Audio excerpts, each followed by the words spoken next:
à Kani sous le thème « Les toilettes, espace de paix ». Les officiels ont souligné l'importance pour chaque ménage, école et centre de santé d'avoir accès à des infrastructures d'assainissement. La défécation à l'air libre est un danger pour l'environnement d'abord. Les selles que nous faisons à l'air libre peuvent drainer dans nos sources la dysenterie, la diarrhée, la fièvre typhoïde et autres.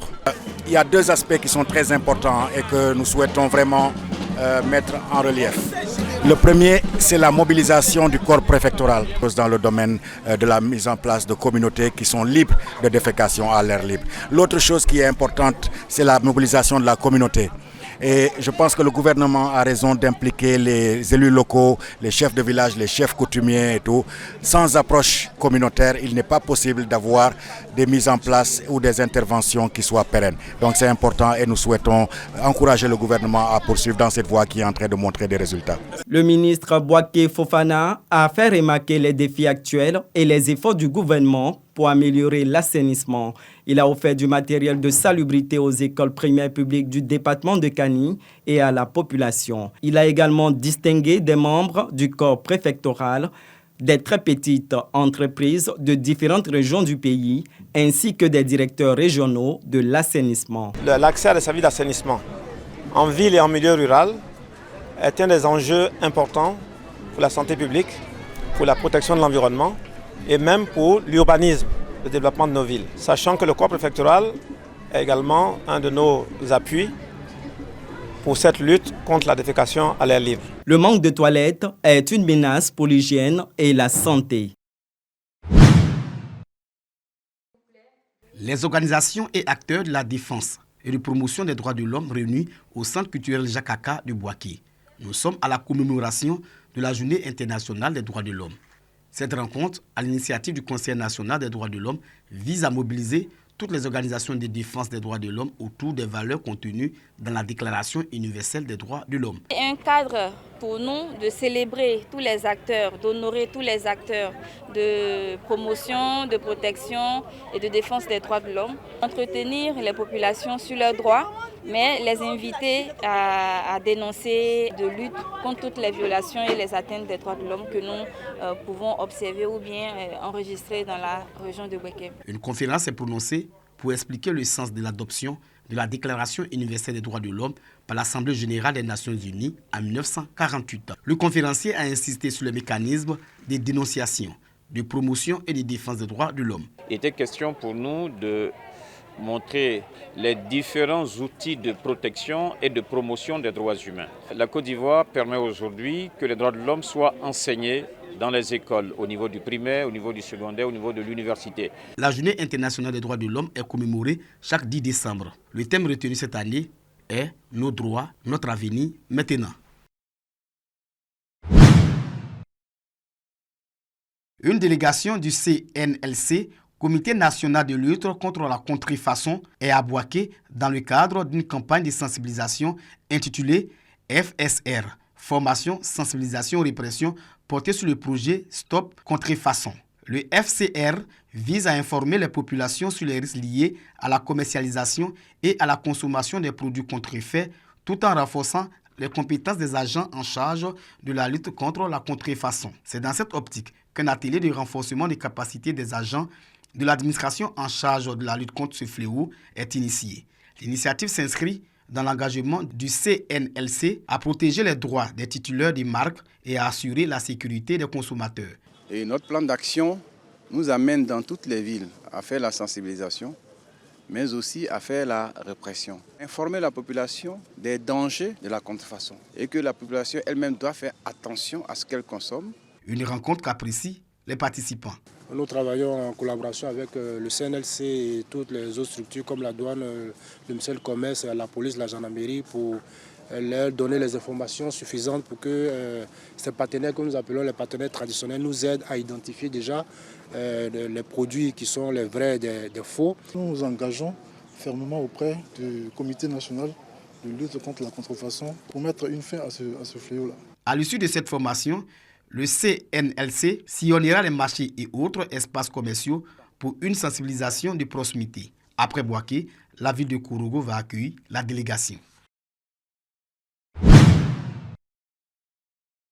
Diégonefla, ce chef-lieu de sous-préfecture dans le département d'Oumé, prépare son festival, appelé Festi Diego, un événement culturel auquel les populations sont maintenant habituées. Le Festi Diego, une fierté locale. Il est tout à fait normal que la culture du Gban soit connue des autres. Donc pour nous, cette cérémonie a une importance très capitale qui peut rejaillir sur le développement même de notre peuple. Grâce à ça, on dit non, moi qui sont cachés, ils font les concours de Miss, là-bas, et les artistes qui viennent, les comédiens, tout ça. En tout cas, ça fait beaucoup plaisir. J'espère que pour cette année sera plus chic que pour les autres années. C'est la 4e année consécutive que Diégonefla accueille le Festi Diego. Le thème de cette année 2024, la culture, vecteur de rassemblement et de développement durable de Diégonefla. C'est l'expression de la volonté des organisateurs de valoriser l'art et la culture ban et d'en faire la promotion. Occasion également de susciter chez les populations qui vivent en parfaite harmonie dans cette localité leur engagement afin de consolider les acquis que sont la paix, le vivre ensemble et la cohésion sociale. Nous vivons en parfaite harmonie. Le Festi Diego a fait que ça a été une cohésion sociale. Ça a permis à toutes les couches d'être ensemble. Les prochaines échéances, on va essayer de donner nos cultures pour que ça soit vraiment fondamentalement un festival de grand niveau. Il y a lieu maintenant de revaloriser notre culture afin qu'on puisse les exporter également à notre tour. J'interpelle, j'incite, j'exhorte toute la population entière à venir massivement pour la 4e édition. Mes parents Gagou, mes parents Bété, mes parents Yakouba, mes parents Oué, toutes les communautés vivantes à Diégonefla sont priées, même en dehors de Diégonefla, sont priées de venir à ce festival-là parce que ça sera un lieu de communion, de convivialité. Ça sera une réunion de toutes les différentes générations. Le Festival des arts et des cultures de Diégonefla, Festi Diego, est une création de la municipalité de Diégonefla, dirigée par le maire Bagrou Goli Jean Simon. Outre les quartiers de Diégonefla, les villages qui composent la sous-préfecture de Diégonefla sont attendus. Place Kaouli, où se dérouleront les festivités du Festi Diego. Les organisateurs promettent du son, du rythme et du spectacle à partir du 20 décembre jusqu'au 22 de ce mois à Diégonefla. Le village d'Odoguié, dans la sous-préfecture de Guességuié, département d'Agboville, vient d'installer son nouveau chef de terre du nom de Frédéric Mumba Mao. Une installation en présence des populations, des cadres et sous le regard du représentant de la Chambre des rois et chef traditionnel de la Nyébi-Tiassa. Un PAB, le chef de terre, c'est un prêtre traditionnel.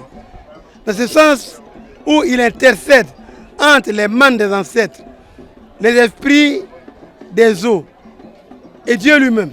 C'est lui qui est l'intermédiaire traditionnel qui a pour appeler le bonheur, pour conjurer les sorts, pour éloigner les maladies. C'est ça sa fonction. Le chef de terre en pays Abé est issu de la lignée du fondateur du village.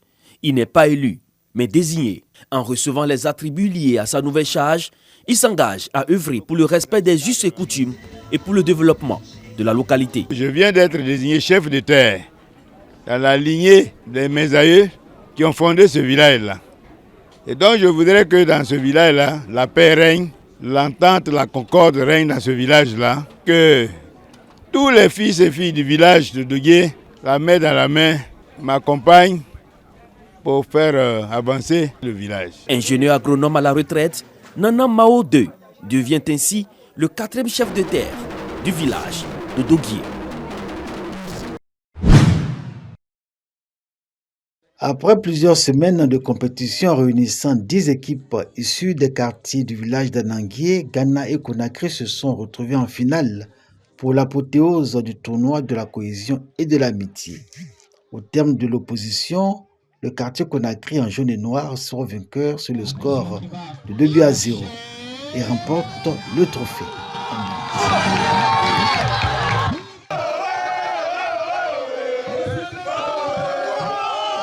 Une fin de tournoi heureuse qui aura permis aux jeunes du village d'Ananguié et aux cadres de raffermir leur rapport avec la chefferie et avec le village. Pour le parrain, l'honorable Assi Abel Bouki, une totale satisfaction.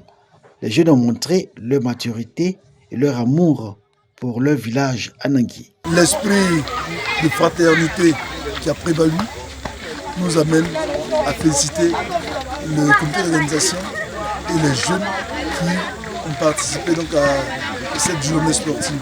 Cette jeunesse pourra toujours compter sur nous. Nous apporterons ce que nous pouvons. C'est la deuxième année consécutive que le tournoi de la cohésion et de l'amitié est organisé à Anangui, à l'initiative de l'association fraternelle des élèves et étudiants ressortissants d'Anangui.